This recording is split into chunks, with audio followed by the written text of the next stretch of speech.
Hello and welcome to the Courier Journal's Better Derby Betting event. My name is Jason Frakes and I cover horse racing here at the Courier Journal in Louisville, Kentucky. We're 10 days away from the Kentucky Derby on May 1st at Churchill Downs, and we're here today to help you win some money. For the record, I'm not the one to help you do that, so we've brought along three handicapping experts to offer their tips. We'll start with Ed DeRosa from twinspires.com.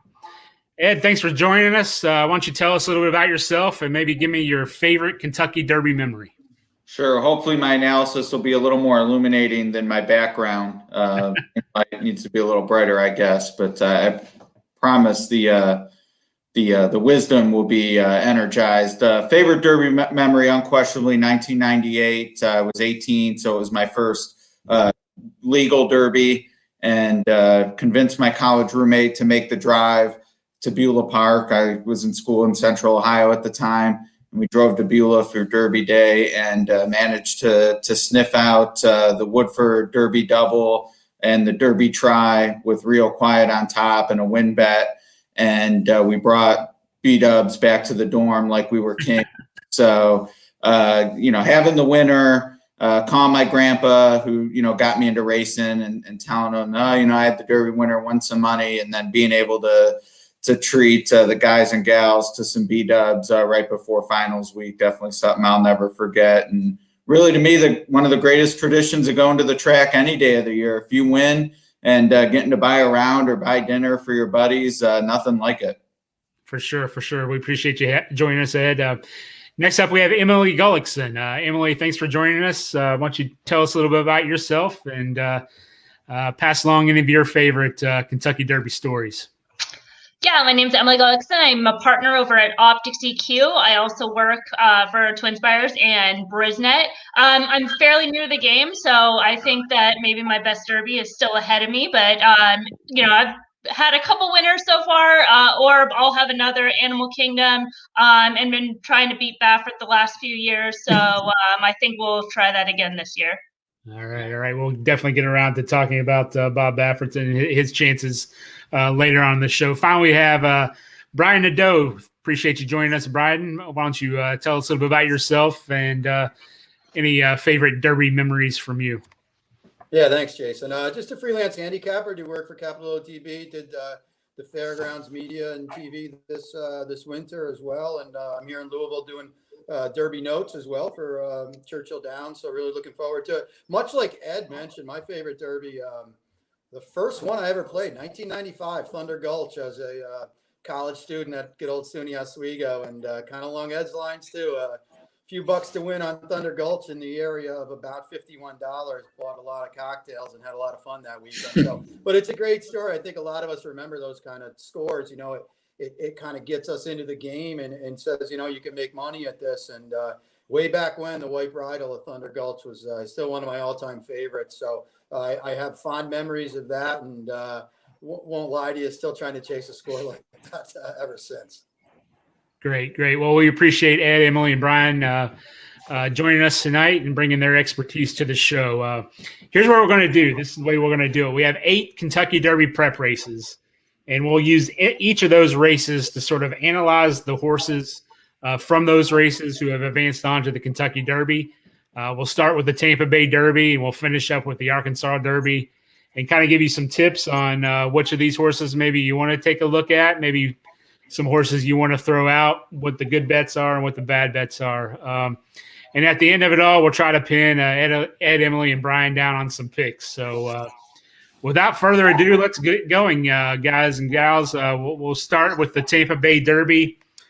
We have 2 horses from that race who have gone on to the Kentucky Derby, and the winner, Helium, won by 3/4 of a length over Hidden Stash. Hidden Stash is a horse we'll actually get to later on because he actually ran in the Bluegrass. But let's focus right now on Helium.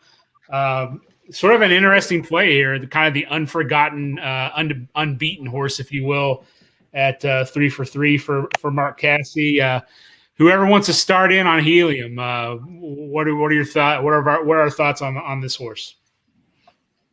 Well, Go I'll ahead. start because it's probably one of my strongest opinions. And I think when you're playing the Derby, obviously you want to have a strong thought on who can win the race or the multiple horses that might offer value in terms of betting them to win the race. I see no opportunity for value in this horse. My hyperbolic sort of soundbite on Helium is if he wins, I should be looking for a job because I don't know what I'm doing. I just cannot foresee a horse with this development, with a mile and a 16th race 8 weeks ago, winning the Kentucky Derby at a mile and a quarter against this type of group. So he's not on any of my tickets in any position, and that kills me because Julian Leparoux is my favorite rider. But if he is in any payable position, I lose.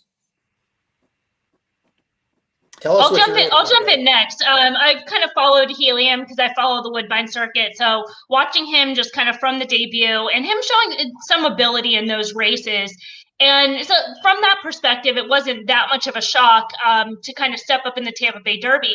And his effort was really quite good, all things considered. Broke slow and made a wide move and was really gritty to hold off, Hidden Stash. He may just be kind of a bit of a hanger, but like Ed said, he's coming off a layoff. He had to do something new for the first time, and he stepped up to that. There's some quality to this horse. Now, the downside is that he's slow. Like, he's on the slower side. His numbers are on the lower end of par. So he has to run a fast race, which is something he has not done. But he's kind of one of those horses that runs to his competition. And, it's one of those you can kind of look back and be like, he's 3 for 3. Like, how do we pass this horse up? And he's going to be one of the biggest prices in the field. And he's a good horse. I've been watching him train and just kind of just shows that in the morning that there's some ability there. This is a tough spot, but, he's an interesting horse to me. That's for sure. What do you think, Brian? I'm a little more towards Emily than Ed, but he might split the field in my estimation. He did a lot of good things in the Tampa Bay Derby, like Emily said. If you just look at that race in and of itself, he did do a lot of good things, but it's a big ask in a couple Saturdays, and like she said, he's kind of slow. Hasn't run since early March. Now stretching out, so I'm definitely against him. But I kind of agree with her. He's okay, but I just think he's probably not in a very good spot on the first. Jason, the one thing I want to add too is, he's trained by Mark Cassie, and Emily and Brian certainly familiar with him. Emily with Woodbine and all she does, and Brian, knows him too. But this is a trainer who loves to run his horses. So this is sort of very against the Mark Cassie style as well. It wouldn't shock me if Mark would have ran the horse in the Louisiana Derby and the Arkansas Derby if he wanted to or needed to. He didn't because he had the points, but just everything about this reeks of let's just get to the Derby and have a good time, and those horses don't win. All right, that's quite a bit on Helium. Let's move on to the next race. We're going to examine the Louisiana. Just for the record, I don't like Helium. I think duly noted. Okay. On to the Louisiana Derby. We've got 4 horses we're going to be talking about here. Let's get started. That race obviously run by Hot Rod Charlie, about 2 lengths over Midnight Bourbon. Obesos was third in that race, and then we have a Mandaloon who was 6th, one of Brad Cox's 3 horses for the Kentucky Derby. Let's get started with Hot Rod Charlie, and kind of burst on the scene 94-1 in the Breeders' Cup Juvenile, and came up and got 2nd in that race. Some speculation maybe he's going to go off as a second choice in this race. Let's start with you, Emily. What are we looking at here with Hot Rod Charlie? In terms of Hot Rod Charlie, sorry, I'm hearing an echo on this. He's a horse that if you just kind of before the Louisiana Derby isolated the Breeders' Cup Juvenile, he was just kind of a horse to me. I just wasn't sure again, like how fast he was, because the Breeders' Cup Juvenile just kind of looked like an outlier in terms of his speed figure. So from that perspective, he just kind of had to show me that he could run competitively at the Graded Stakes Company, and he had progressed as a 3-year-old. And I think, in the Louisiana Derby, he did show that, but did have some favorable aspects in there, was on the right part of the track. So, could be a little bit flattered. He's one of those horses I'm just kind of having a hard time with, because he's one of those ones that I just want to sort of easily toss, but then kind of looking at the information, I can't quite toss him at this point. Not so much on top for me. I could probably easily toss him there, but to kind of get underneath, I'm still conflicted. Ed or Brian, any conflicting views here? Well, Brian, you were at Fairgrounds all winter. Yeah, he's one of several horses, Jason, that we could talk about. And if you woke up Sunday morning and he won, we wouldn't be surprised. If he ran 11th, we wouldn't be surprised either. He earned it in the Louisiana Derby. As Ed said, I was there all winter. I thought those horses were good. Maybe I was wrong. I don't know. But he came in there and he wired that field. And, I know the top two ran 1-2, but Obeso's close from last to get third. I thought it's a mile and 3/16 too. Don't forget. I think that's a big deal. And late March, the layoff could be an issue, but he did it the right way. I don't love him. I don't hate him. He's somewhere in the middle to me. He's kind of like a B. It wouldn't shock me, but I'm going to look elsewhere. I don't think he'll be second choice. I think he'll. I don't either. 12-1 or something like that. So he's a horse where I think, I don't want to speak for Ed or Emily, but it's kind of like there's going to be a lot of horses. If he's for you, swing away, because you're probably going to get a big price on him. Yeah, our friend and colleague Joe Christofek thinks Hot Rod Charlie is going to take the My Boy Jack money, because everyone knows a Charlie or a Chuck. I'm not as convinced that's in play with this one, especially with the two Bourbon horses, one of which was runner-up to Hot Rod Charlie, Midnight Bourbon. The point Brian made about Hot Rod Charlie shipping in and beating the horses who had sort of butted heads in the LeCompte and Risen Star resonates with me a little bit. The big difference, I think, with Hot Rod Charlie is he won the Louisiana Derby gate to wire, a very heady ride by Joel Rosario. I don't envision a scenario where he wins the Kentucky Derby gate to wire. Emily might feel more comfortable kind of talking about some of the pace dynamics based on the optics plot, but Hot Rod Charlie would surprise me to get a similar trip. And while I don't think he'll be the second choice, I do think he'll be over bet, whether it's because his name's Charlie or there's a bunch of road racers in the crowd. I don't know, but he's a bit of an underlay for me, and probably one I'm ultimately going to be rooting against. Yeah, for the record, I have a 10-year-old named Charlie, so he'll get overbet by me for sure. Three other horses in this. Maybe we can kind of go through those. Maybe each of you can comment on one of these. If you want to take Midnight Bourbon, sort of a scare in the barn area Monday. I was back there, and he got loose between a couple of barns there. Some great video if you happen to seen this. He adds Mike Smith for this race, which is always a little of a handicapping scenario. Which of you three maybe kind of want to give us your thoughts on Midnight Bourbon? Midnight Bourbon, I think the Mike Smith getting aboard is notable in this case, and I think he's kind of a good fit for Midnight Bourbon, and Midnight Bourbon being kind of a good fit in this race overall, just in terms of the pace scenario. There's really not a lot of E-types, and they're capable to take that role. Again, a lot of the pace handicapping will kind of be a little bit sussed out, once you have the post positions and whatnot. But that's a likely trip for him, and it's a horse that just could be just kind of training, has already run over this track, and has some positive intent behind him. I think just sort of as a disclaimer going forward, a lot of these comments, I think our viewers should keep in mind that we're making these comments before the draw is had. I think all three of our guests on here will tell you that a lot of their final thoughts about these horses will be determined by Tuesday's draw and where they draw. So obviously keep that in mind as we move forward. And some final workeds as well. Exactly. So, a few pieces to fall into place. My ad on Midnight Bourbon would be he's sort of a throwback to what used to win the Derby. Great 2-year-old form, solid 2-year-old form, grade 1 competitor. 3 preps is a 3-year-old. That used to be a thing. It's not anymore, but it is interesting to me. It kind of fits that throwback mold. And what I expect to be twice the price of Hot Rod Charlie, I like him more for that reason. What about Obesos? I guess he's going to be one of maybe the late runners in this field. Is he going to get the? It looks like Cato River is going to be in the race, so he's going to have some pace. Maybe. Any thoughts on Obesos? Ed, you talk about him, and then I'll talk about Mandaloun if you want. Perfect.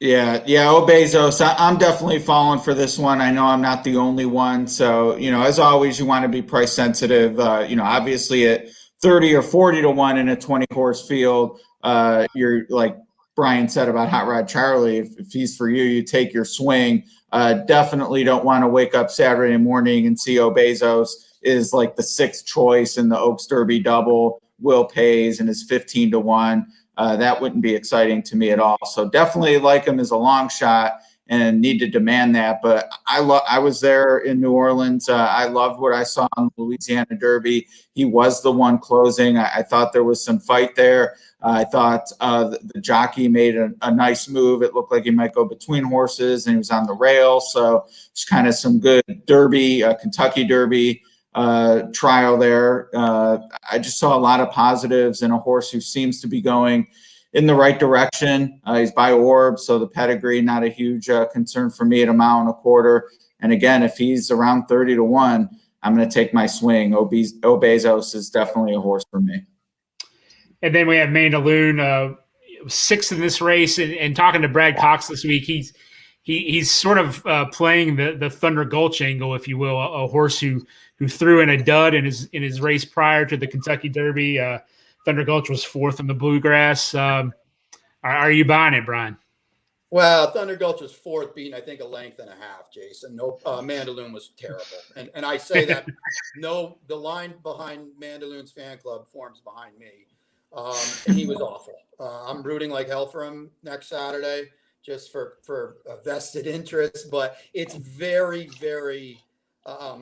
It's pretty implausible to think that he can turn it around off such an absolute no-show for really no reason. Brad's very candid. He said after the race, I don't know why he ran so poorly. Right. Now he's training great. Unfortunately, and maybe Ed and I think Ed and Emily maybe can add to this or detract from this. He seems like he's going to be the buzz horse too. So if you that was going to be my next question. Does that give you any hope? Because he is the buzz horse. Nah, I mean that's neither here nor there to me. But I think he's kind of getting that. It's Brad. It's Juddmonte. You see how he's training. Listen, on his best day, he's not out of this. But to me, as big a fan as I was, to see him just totally not fire and spit the bit. To be honest with you, I was hoping Brad would run him into Lexington or a spot like that to get some confidence back. It's a big ask to completely come into this race off a total no-show and then turn it right around and expect you're going to run the race of your life. Quickly with Obesos, because I got real close to the Foleys all winter, and even Greg and Travis, they didn't know if he was a 2-turn horse after the Risen Star. He kind of ran in place in that race. He was okay to be 4th, but he wasn't great. And then, boy, he was running on late in the Louisiana Derby, and no one else really was running on late. So the top 2 went around the track together, and there's Obesos coming home pretty nicely, galloped out nicely. As Ed mentioned, he's a son of Orb. He's going to be a big price. I could see him getting a lot of piece in a couple Saturdays. So, I think he's a very live long shot for some kind of way, shape, or form to get a piece of it. I'm going to add a few things in here because, I don't know why people don't understand why he ran a bad race. On paper, he certainly fit. I liked him that day in the Louisiana Derby, but reflecting back on the trip and looking at his form cycle, there is a reason to understand why he would throw a bad race that day. When he did have trouble at the start, he lost his footing and he was wide. So between those 2 issues, he didn't have a good start and he wasn't on the right part of the track. But his form cycle is kind of more to understand why he didn't run a good race that day. He came off a layoff. He had a wide trip in LeCompte, and then he came back in 28 days and improved when he won. those two races combined, those are both taxing efforts. And I just think between the trip, the wide trip, keeping his footing, and those two races combined in a short period of time, some regression is not out of the question. I'm not interested in him at a short price.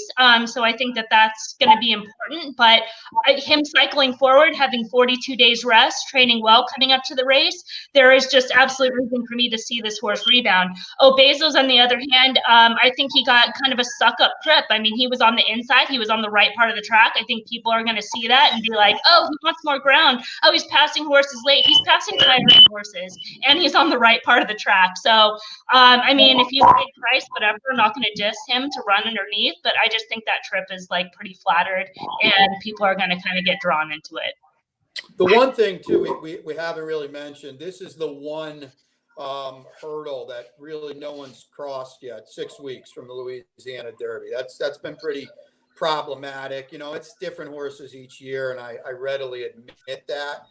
That is still a no man's land. Whereas, you know, we've done the 2 preps, we've done the 5 weeks, we've done no racing at 2. Louisiana Derby's a little sticky spot. So not to say it can't happen, but that's an elephant in the room. I think that's legitimate. I think for me, Mandaloon reminds me of War of Will, where the Derby's not a prep by any means, but certainly if you see a step forward off 6 weeks, he becomes really dangerous in the Preakness, which War of Will did end up winning 2 weeks later for, in my mind, sort of a similar trainer, someone who's not afraid to run. Mark definitely more than Brad with War of Will, but Mandaloon, the talent's obvious, but I think he'll be too short for me here. All right, let's move on from the Louisiana Derby, and we're probably not going to talk quite a bit about this next one in the Jeff Ruby Stakes. We have the winner in Like the King, won by a length over Sainthood, one of the 4 Todd Pletcher horses expected to run in the Kentucky Derby. And I'll just throw this out there real quick. Does anyone like the King? Yes, I like the King quite a bit. I like this race. I like both those horses in this race. I know that like the synthetic is going to be is a challenge, and this race in general kind of gets overlooked. But Like the King has just improved with each race, and he just looks like a developing type, has a lot of stamina. I'm just coming around to him. And then in terms of Sainthood, Sainthood's another horse that just kind of followed over at the fairgrounds. In his second start, kind of, I'm losing the date on it right here because it's not quite in front of me, but winning that race, that was a really live race. A lot of horses came back out of that race to run improved speed figures. So that upgraded him in the Jeff Ruby Stakes, and he ran another really good race in there. And Like the King had to run a big race to beat Sainthood. So I like both those horses. I know it's a stab, just kind of like historically, but I can't knock them as individuals. Should we put much into the fact, Like the King is his 2 dirt races are his 2 slowest races. If you look at the Briz speed figures, how much should we put into that? I mean, one's a sprint, first time out, and he's kind of a routing type horse, and the other one's over a good track where he was up close to a very fast pace early, a very fast paced middle fraction, and faltered. So I think that both those races to me have excuses behind them. I think he's a much better horse. In my mind, once you're going in the right direction, that's what you want to see. So at the price, I'm certainly more forgiving of what we've seen on dirt so far. I do think Wesley Ward is very high on this horse. And the reason I say that is because when I was up at the Battaglia, the prep for the Jeff Ruby, Wesley was there. And there was no reason for a trainer who's based in Florida in the winter to be at the Battaglia in the dead of winter in Florence when there's no grandstand or hospitality whatsoever for the horsemen. So that stuck with me for whatever reason, and kind of, maybe at a big price you can back a winner. And look, winners have done really well since I believe Animal Kingdom in 2011. You've had to have won your last prep race to Wear the Roses. The only exception is Country House, who won by DQ. So wins are big. I'm more bearish on Sainthood, admittedly, but look, he'll be a big price for Pletcher. So tough to talk anyone off if you see something you like. But Like the King, to me, it would be the right price to pepper in there with the ones I do like. Brian, thoughts on these 2? like the King a lot better. If there wasn't one of the greatest hang jobs of all time, Sainthood would still be a maiden at Fairgrounds. He wouldn't even have won that race. The name escapes me. I think one of Mark Cassie's few winners, I believe. I might be getting that wrong, but anyway, I don't hate Dolder like Grand. King, but what's that? Dolder Grand. Oh, thank you. Yeah. So I don't know. With Sainthood, at least he's handled the dirt more recently. Like the King, he's got a pedigree to handle this trip, and Wesley Ward can do no wrong of late. So there are reasons to think he could run a big race. Again, another horse where if you like him, you're going to get the right price in a race where I don't care whoever you think the favorite is, they're not that much better than whoever you think is 15th, All right, let's move on from the Jeff Ruby and head to the Florida Derby. Two Kentucky Derby contenders in this race. Known Agenda for Todd Pletcher, winning by 2 3/4 lengths. Soup and Sandwich coming in second for Mark Cassie. Let's start with Known Agenda. Probably of the 4 Pletcher horses, I think he's at least the most hyped, if you will. 2 for 2 since adding blinkers. What are our thoughts on Known Agenda? I came into this week thinking he might be the second choice, but based on the early workout reports, which what people are saying, what they're seeing on the track, some shine is off. So that leaves Rock Your World in my mind as the likely second choice. We'll get to him, talk about the Santa Anita Derby, but Tale of Two campaigns, added blinkers, and has done no wrong. Some may have thought, the Lasix in the allowance win, but he was off Lasix for the Florida Derby. And Soup and Sandwich, there's a few in here. Justify sort of broke the Apollo curse. Justify to me is just a complete outlier for a number of potential reasons. And I'm still going to back sort of the Apollo thought that you need to race it too, especially at horses who might take a little bit of money. Soup and Sandwich will be an okay price, but the Florida Derby at their expected prices is a race I'm selling. Yeah, I'm not. Go ahead. The Florida 3-year-olds just weren't very good this year. Yeah. So I just wonder if maybe, hey, he's gotten good. I will say that. And like Ed said, coming in off a win is not a bad thing. The blinkers, he showed he doesn't need Lasix. I think that's a big positive as well. But I kind of feel like he beat up on a bad group of horses. He did do it the right way. I will say that. And it's Todd Pletcher. He's got a little always dreaming kind of feel to him if you want to go down that path. But I don't think the Florida 3-year-olds did themselves any favors this year. I think they were an average, slow group, and I think he took advantage of that. And like Ed alluded to, he has the look of a major underlay, I think, too.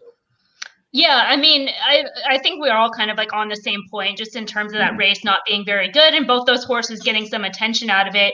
Known Agenda, I was just a little bit suspect on him just based on like a Todd Pletcher pattern. His good horses, they debut at Saratoga, or at least have intention to. This one was later at Belmont.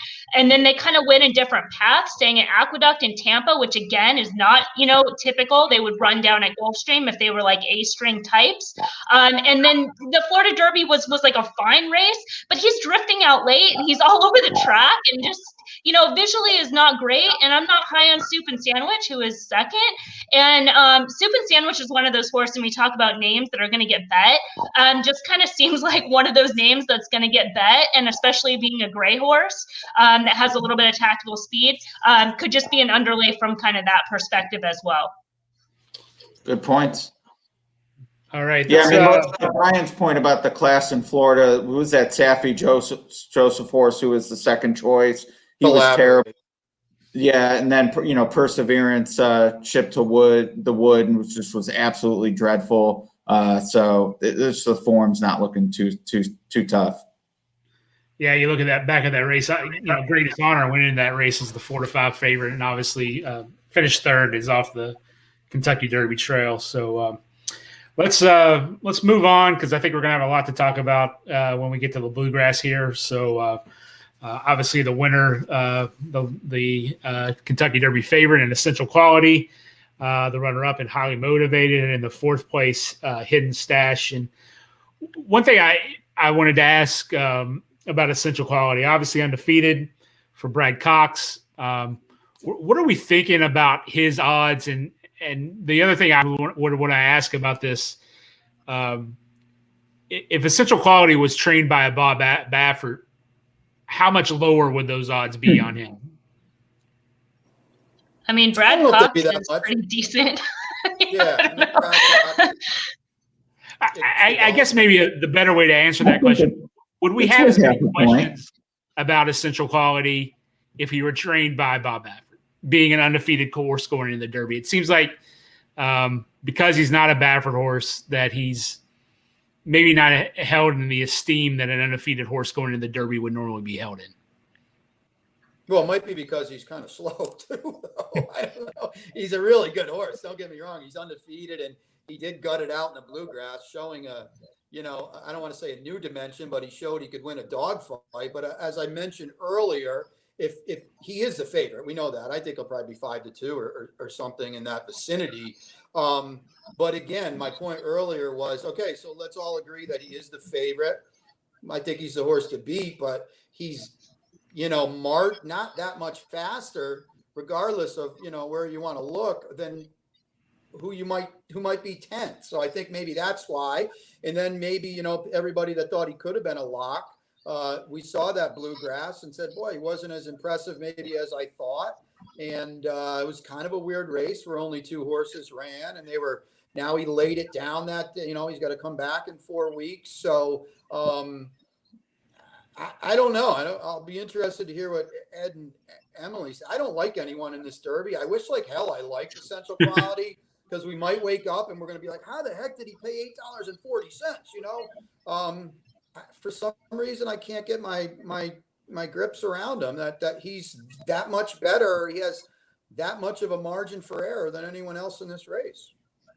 Ed and Emily both, I'm interested in hearing both of your thoughts on essential quality. Yeah, I mean, essential quality, again, like his record kind of speaks for itself, and that's just class. I mean, he's a classy horse. Is that gonna, and that's gonna be tough. I mean, you've got a big field, and he's already proven himself in a lot of these races, and he's the 3rd start of the form cycle. And Brian kind of alluded to it. I mean, that race could put him over the top, because he did have to dig for that win. And it's a similar form cycle to Mandaloun, where he ran 2 big races and then took a step back.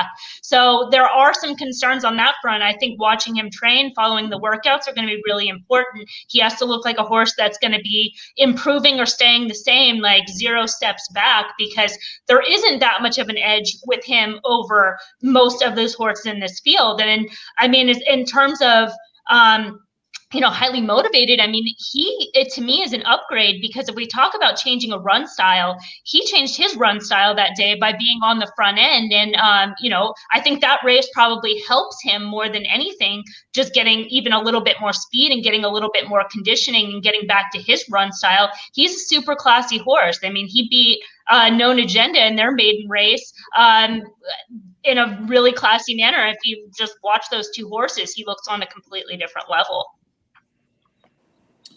Yeah, highly motivated to me. I have essential quality on top right now, but I'm eager to see how the public plays this race, because highly motivated from a Brisnet perspective is the only horse in the field with 3 consecutive triple-digit Brisnet speed ratings. So there's some consistency there. And what's really interesting to me on highly motivated playing the shoulda woulda game is if he had been in the Wood Memorial, which Chad Brown trained 2 other starters in that race, and let's say highly motivated goes there, and let's say he runs as well as he did in the bluegrass in the Wood, he probably wins by 10 and is unquestionably the 2nd choice in this race. Instead, he got beat by essential quality, and in a manner that has some people wondering about the 1.25 miles, this and that. I think it's the 4th, 5th choice in here. He's the play in the win pool. So highly motivated for me, and I hate going against essential quality, but as Brian kind of talked about, maybe we're saying, how did this horse pay $8.40? But 3-1 means he has to win 25% of the time, and maybe highly motivated gets the jump on him in a 20-horse field, and essential quality can't catch him this time. That's what I'm envisioning. Brian, what are your thoughts on high motivated? And like Ed said, 3 straight 102s. when you're looking at the bridge speed figures. It's tough, Jason, because he went 48-1 at Keeneland. That's not going to happen in 2 Saturdays from now. So, if highly motivated, Well, it might happen for him just behind the speed. well, exactly. That's true. But I mean, it's the eye of the beholder. I mean, he ran huge in the bluegrass, and as Emily alluded to, maybe he moves forward and he's still relatively lightly raced. That was his 2-turn debut. But then the other side of the coin is, of course, he ran huge. He had a great trip to run that way. He was very walking on the lead. So I'm not totally sold on him getting 1.25 miles. I mean, Essential Quality was pulling away from him late, very late though, in the bluegrass. The Derby is a funny race because you kind of have to draw a line in the sand on some horses, and because you can't use them all kind of an angle. And I'm kind of fading highly motivated a little bit at probably 7 or 8 to 1 in an underlaid price, because I don't think he's going to have a scenario remotely similar to what he had in the bluegrass, and he still didn't win. And to me, maybe he comes back a little bit as opposed to move forward. So I'm going to fade him a little bit. He's a B to me. I certainly will have tickets in the horizontals that have him winning the Kentucky Derby, but I'm a little against him. I think he'll be at least 10-1, by the way. Anybody want to make a quick comment on Hidden Stash? It was 4th in the bluegrass. No. More likely than Helium, but that's it. We can No just way. We can No leave way. it. All right, let's move on. Let's head on to a race we just referenced in the Wood Memorial. We've got Bourbonic, who won that one at 72-1. Dynamic one, second at 15-1. You look at the fractions of that race, obviously the slowest fractions of any of the races we're going to talk about here. I think Todd Pletcher would be the first to admit, if you're looking for a horse out of this one, you're going to go with Dynamic one. If anything, you're looking at what he costs, $725,000. I think he's the most expensive horse in this race. Are either of these horses ones that we're looking at throwing into the exotics? The head-to-head is the aggregate finish of the Jeff Ruby Stakes exacta versus the Wood Memorial exacta.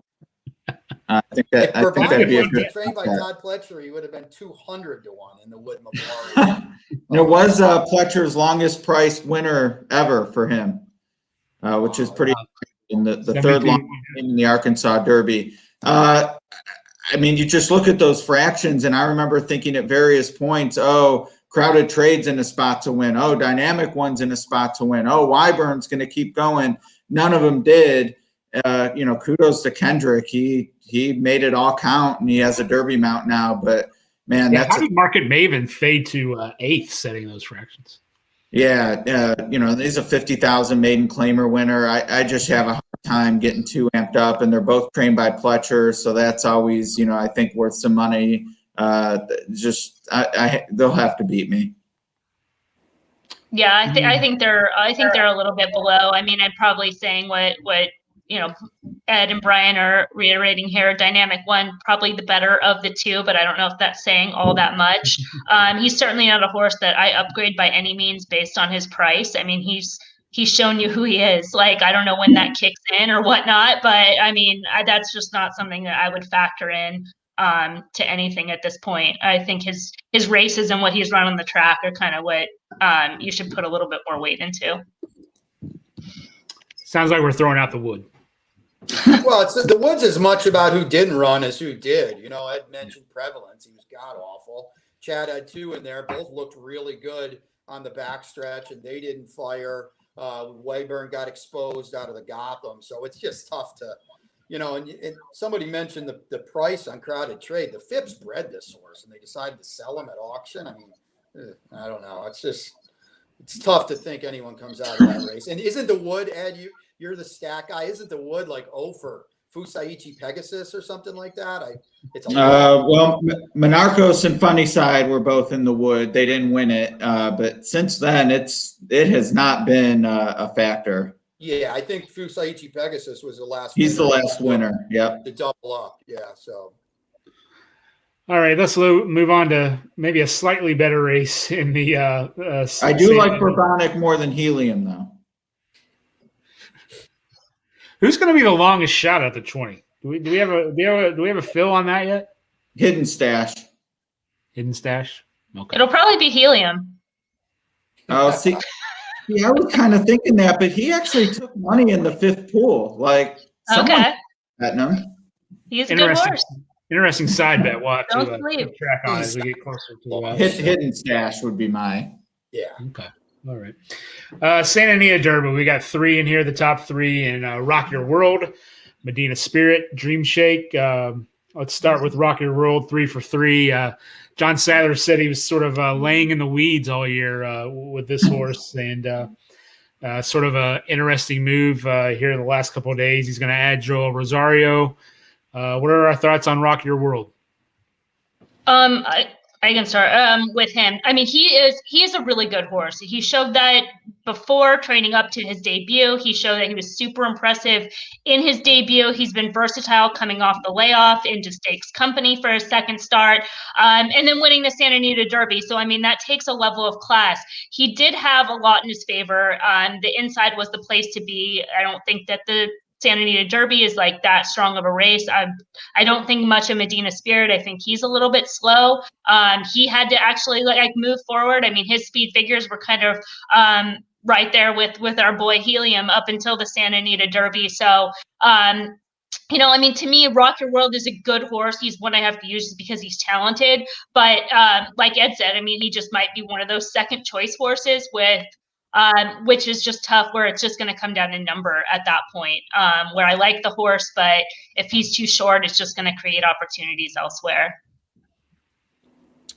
Go ahead, Ed.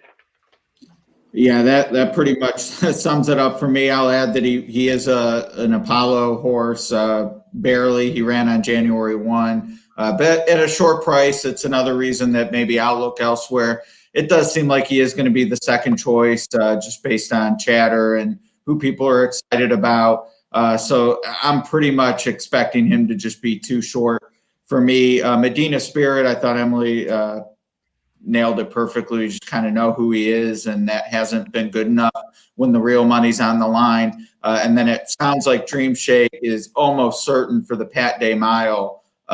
So, you know, not a lot to say about him, but I would say the same about him. I did Medina Spirit. We kind of know who he is, and, you know, the Derby just seems maybe a little much for him at this point based on his stakes performances. So Rock Your World, definitely exciting, dual surface threat. Certainly understand why people might like him as an alternative to Essential Quality, but because I am so bullish on the Bluegrass, I'm going to fade him. It's the second choice.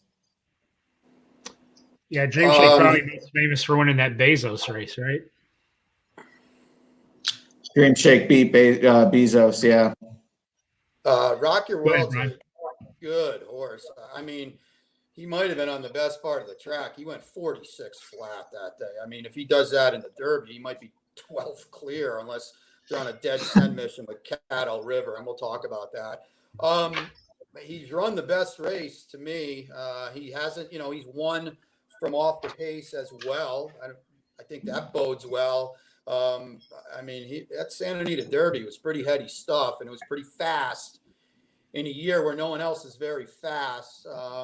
You know, I think, I don't want to speak for these two. I don't think anything of Caddo River. And if Caddo River calls it a day after 5 furlongs, Rock Your World might wake up 4 lengths and clear heading to the far turn. Does he regress? I don't know. Santa Anita's kind of funky. It's, you know, a little Thunderdome out there. What happens at Santa Anita might stay at Santa Anita. I was really blown away with that race. And Medina Spirit isn't worth talking about at all. I agree with Emily and what kind of Ed said.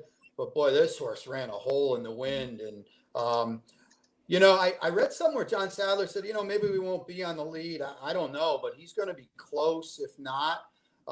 He's a good horse, and I don't know. I don't know how many good horses there are in this Kentucky Derby. So I think he's one of the ones for sure. I agree with what Ed said, and maybe Emily said it too. He's going to be short. It's going to be tough to take 5-1, maybe in the win pool on him.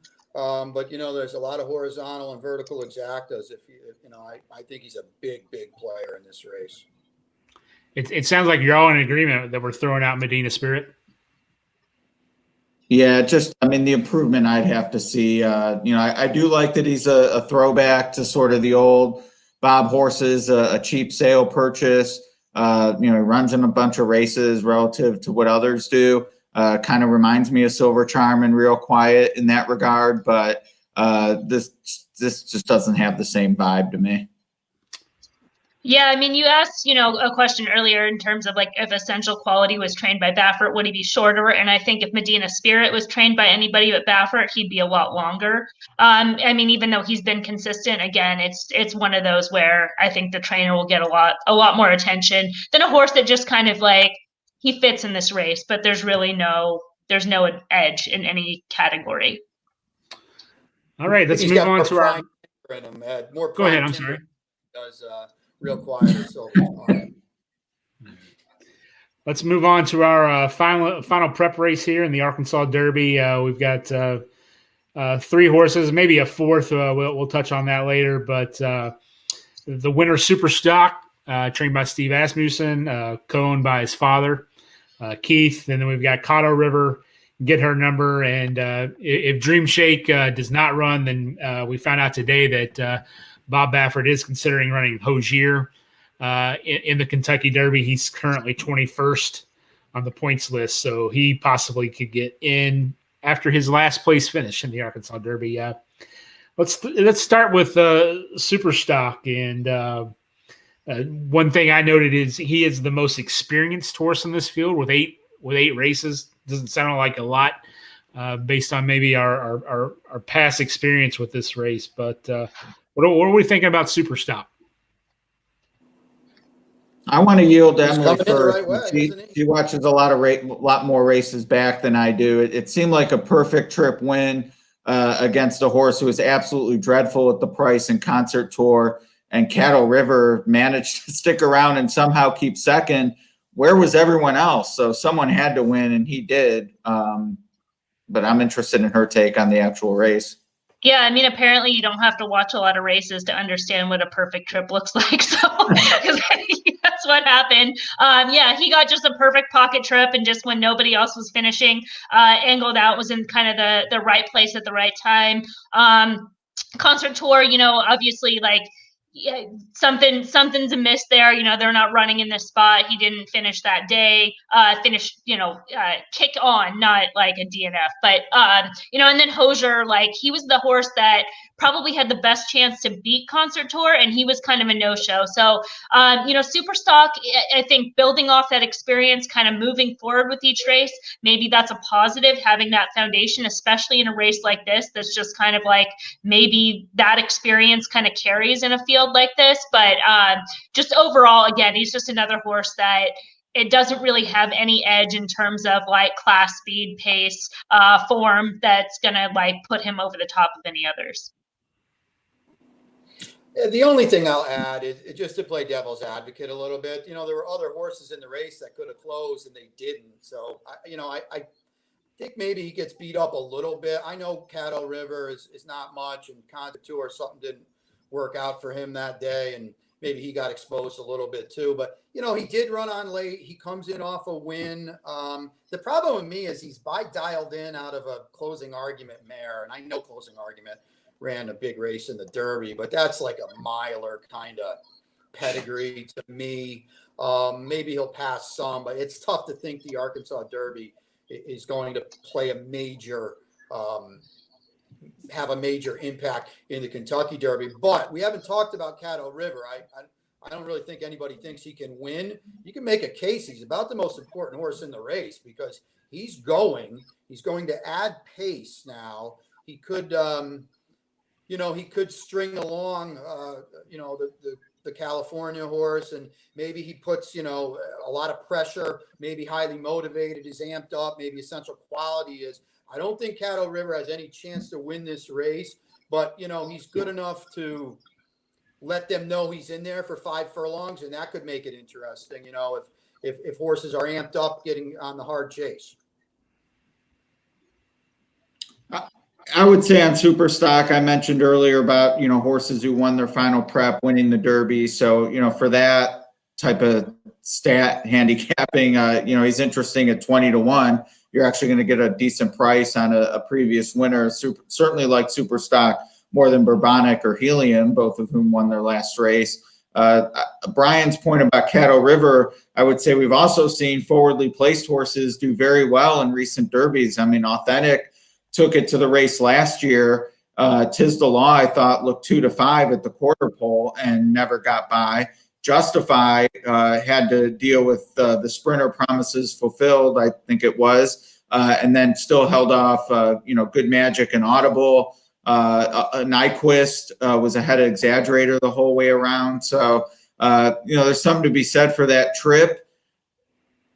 It's hard to see how he sticks around, but he is, like Brian said, he's sort of the most important element of the race. And I actually think it makes Rock Your World's job easier. If they want to try to blitz this field, now they don't have to go full bore until Joel sees, do we know who's riding Caddo River yet? Whoever it is, when he sees him, then he'll know to go. But until then, he can sit in the catbird seat. I think there's one other thing, too. We talked about it way at the start, and Mike Smith's on Midnight Bourbon, and Mike Smith's never seen a hot pace he doesn't want to get up in and get involved in. It would not shock me at all if Midnight Bourbon is winging early and he's pressing. Maybe dueling is a little aggressive, but if he's pressing and going and, right off of Caddo River and things get really hot, and maybe, like Ed said, maybe Rock Your World does fall into the right trip under Joel Rosario, who could be a hint more patient, but I think the fact Mike Smith on Midnight Bourbon says to me that horse will be, from the get-go, very, very involved.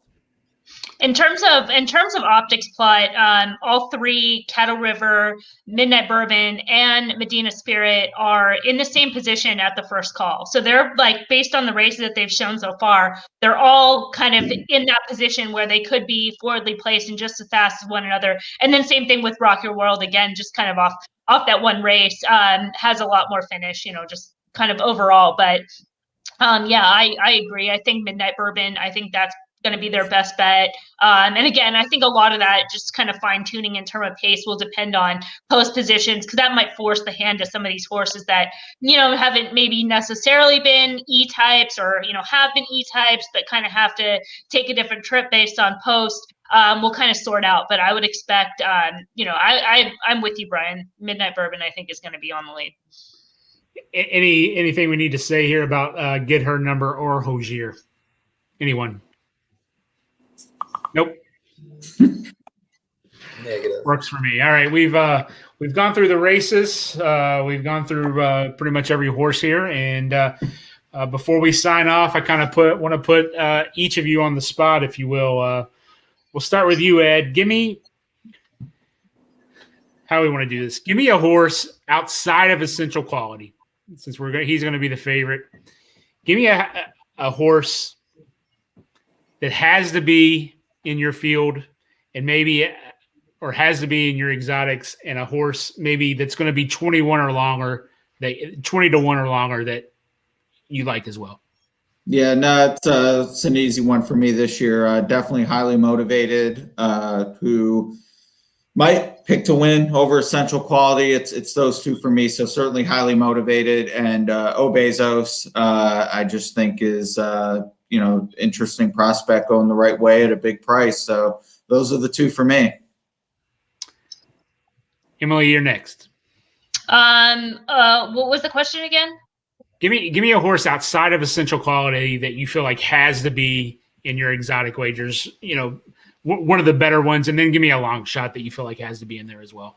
Okay. I feel like they're like the same, but I agree in terms of with Ed. I think highly motivated is kind of one of those good kind of anchored horses, just based on the fact of his class, his speed. He's been tested alongside essential quality, so he's probably going to be a good price and a little bit safer. And like I said, I kind of leaning on the spiral, or not no longer spiral, the stakes with, like the king. I think he's going to be a good price, and kind of going there in terms of a long shot. All right, Brian, I'll admit it was sort of a convoluted question, and I apologize for that, but what are your thoughts? Rock Your World is, to me, probably the horse that if I had to anchor a try, I think he's the one.